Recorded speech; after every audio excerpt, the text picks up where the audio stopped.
Good morning mga ka-builders. Kamusta po kayong lahat? Isa na naman pong site visit yung ating ginawa. Dito po yan sa Barangay Sinalhan, Santa Rosa, Laguna, Richfield Subdivision. So ito po yung may-ari. Ayan. So ito po yung site visit po namin, ocular inspection sa kanyang unit. At pag-uusapan po namin yung kanyang mga ipagagawa. Actually mga ka-builders, ito po yung bare type lang, extension sa likod at extension sa harap. Mayroong 3 kwarto at ang finish po nito ay plastering lang. So dahil nga po sa tight budget yung may-ari, kaya napagkasunduan namin na yun lang po ang kung saan lang po kakasya yung kanyang budget ay hanggang doon lang po muna. So willing naman po siya. Ang importante po ay i-priority muna yung kanyang mga importanteng gagawin sa kanyang unit. Ayan. So, dito sa taas, ang gagawin po namin dito ay 3 kwarto. So, isa dito sa existing house, isa dun sa extension, at sa likod, at isa naman extension dito sa harap. Ayan. So, mga ka-builders, ito pong unit na ito, pangkaraniwan na po, alam naman po ninyo, ay turnover bare type. Wala pong kesame. Ayan. At may mga istilasyon na po ng wire. Ngunit ito po kapag ipinagawa ng may-ari na may partition, so aayusin po natin lahat ng kanyang mga installation. Ayan. So mga ka-builders, ito na nga po yung unang araw pagkatapos namin ng site visit. Unang araw po ng aming trabaho. So ito po dinala na natin yung mga tauhan natin dahil nga po sa okay na yung kanyang permit na medyo matagal-tagal rin namang inayos. Ayan. At okay na yung aming pag-uusap. So actually mga ka-builders, kung kailan kami nagsimula ng delivery ng mga tao o kung kailan natin hinatid yung mga tao rito, siyang simula na rin ng kanilang ginapagawa. Ayan. So dito sa part na to, magkakaroon kami ng pundasyon, poste.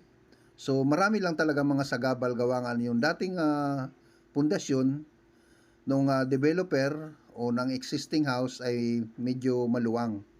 Kaya kailangan naming demolish yung mga puting o yung mga ibang part na exist doon sa yung sumobra doon sa kanilang pundasyon. Ayan. So nakapagpa-deliver na rin po kami ngayong araw na ito ng mga materialis dahil nga po sa ang kailangan namin dito ay maayos ng hindi kami abutin ng tag-ulan. Araw po ngayon ng Marso. So, tuloy-tuloy na po yung aming paggawa. Dahil nga po ito medyo may kalakihan yung extension sa harapan. Halos po 5 meters po yan yung harap na yan. So, halos 20 square meter po yung harapan. At yung sa likod naman po ay 8 square meter. Ayan, so ngayong araw na rin po na ito ay inayos na rin po nung may-ari yung kanilang electrical. Gawa nga po ng kailangan namin gumamit ng kuryente. So hindi po kakayanin nung submeter lang po na ginawa nung developer para dito sa unit dahil mahina po yung supply. So kailangan po talaga namin dito ng main source. Kontador ang kailangan. So, yun nga po, pinagawa na nung may-ari. Ayan. So, ito mga ka-builders, halos 1 linggo na naming trabaho. Nakapag-asintada na at foundation, pundasyon po ng poste. So, ang ginamit po naming materialis dito ay 16mm. Gawa nga po, nakapropose po yan for second floor. Ayan. So, kahit naabutin po yan ng third floor, wala po kaming ipag-aalala dahil nga po sa mahusay at matibay po yung aming pundasyon. Ayan. So, yun mga ka-builders. At yung elevation mo ng lupa naman nito o ng flooring ay kailangan mas mababa po yung dito sa terrace o sa garahe. Mas mababa kaysa dun sa elevation ng flooring sa loob. Ayan. So, actually mga ka-builders, sa totoo lang po, medyo may kababaan yung elevation o yung elevated area ng lupa dito sa kanilang garahe at saka yung loob. Yun. So, ayan mga ka-builders, actually mga ka-builders, dito na kami sa loob ng bahay, naghahalo. Gawa nga po ng bawal po doon sa kalsada. Pinagbabawal po ng developer yung paghahalo ng simento at buhangin doon sa kalsada. So, dahil nga po ang ginagawa namin ay terrace o yung garahe, so dito na po namin sa loob na isipang maghalo. So mga ka-builders, ito po yung kailangan maging maayos po yung maingat po yung ating pag-aasintada.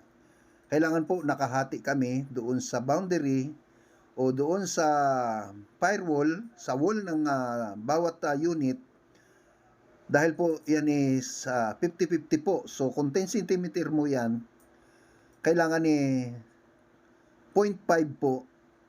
Ayan. 5 cm po yung yung diferensya o hahatiin namin yung kapal ng wall na yan para po sa separation ng property. Dahil po kapag sinako po namin yan, magbabiolate po kami sa property. Ayan. At isa pa po, nakahati po yan at nakasentro po yan doon sa muhon. So yun mga ka-builders, ito po ang pinakalikod po niya. So mga ka-builders, dito po ay mayroong mga policy na kailangan po mayroong ventilation yung extension ng kusina o dito sa loob. Mayroon po siyang firewall, ang tinatawag dito na ventilation exit, ganyan. So yun mga ka-builders, ito na nga po, halos 3 linggo na kaming gumagawa. At mag-i-slab na po kami. So yun mga ka-builders, ito. Naayos na po namin at nakapag-buhos na kami ng poste, so nagre-ready naman po kami sa gagawin naming slab. Ayan. So uunahin po muna namin maglagay ng slab dito sa harapan bago po namin isunod yung likod. Gawa nga po na ang kailangan namin ay yung mga debris o yung mga materyales na gagamitin para sa paggagawa ng forma. Dahil nga po sa akin na nga lang po, para sa kaalaman po ng lahat, ito po ay bare type lang dahil pinagkakasya lang po yung budget. Ayan. So, alam ko po na sa panahon ngayon, medyo magastos po dahil tumaas po yung materialis natin. Kaya kami po ay, ang pagtitipid mo namin dito ay doon sa mga gagamitin naming pamorma. So, pero ang titipirin natin, pero doon sa materialis po na gagamitin namin para sa pagtatayo ng extension ay hindi po namin kailangan titipirin yan. Doon lang po sa mga pamorma, so uunahin muna namin itong buhusan, and then pagka po pwede na pong tanggalin ang forma at doon naman kami gagawa sa likod. So, ayan na nga po mga ka-builders. At nakapagawa na po kami ng mating at ready na po buhusan yung slab. So, naghalo na po kami. Ayan, dito po sa side, sa kabilang unit. So, nakiusap lang na kami na kung pwede, maghalo kami rito at tatanggalin rin naman. Dahil nga po, hindi po dito po pwede sa kalsada maghalo. Pinagbabawal po ng admin na maghalo. So, hindi rin kami po pwede dito. Gawa nga ng may mga tukod po para sa slab. Ayan. So, ito na nga po mga ka-builders. Inuna naming buhusan yung biga, yung pinaka-beam niya. So mga ka-builders, ang ratio po ng paghahalo namin para makuha namin yung standard na sukat ng tibay na 3,000 PSI. So ang ginagamit po namin dito ay 1, 2, 3. So isang semento, 2 buhangin, 3 graba. Ayan. So yun po ang ginagamit namin. So ayan mga ka-builders, gawa nga po na nagpapaayos pa kami at inabot na kami ng tanghalian. Inaayos na po namin yung susunod na halo. So pahinga na po, tanghalian muna. So pinaghanda naman po natin sila ng adobo. Ayan, so ayan, si Master Chris, yung ating pinaka-master sa tiles at saka sa lahat.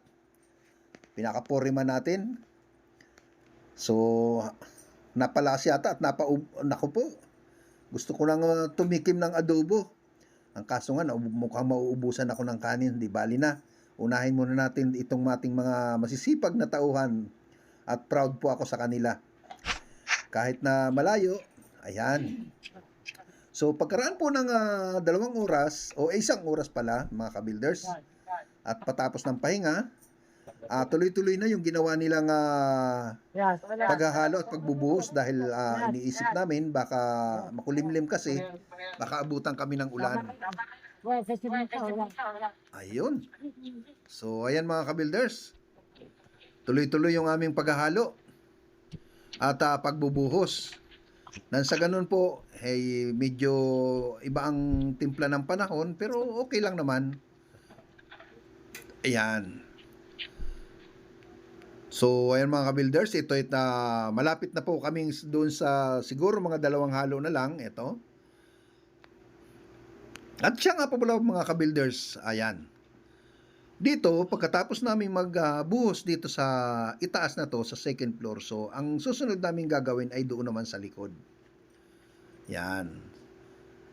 So, habang kami nagpapatuyo at nagpapatigas dito, pagkatapos namin buhusan itong slab na to, wala po kaming gagawin dyan dahil hindi kami pwedeng sumampa sa taas pagkatapos namin buhusan ng mga 1 o 2 linggo. Yan. So, sa totoo lang, dapat mga 21 days yan o 3 weeks. Pero dahil maayos naman po yung aming pagkakatimpla ng semento, ng buhangin, so hindi kami nagwo-worry na magkaroon ng crack. Ayan mga ka-builders, so ito na nga po. At malapit nang matapos, 1 halo na lang.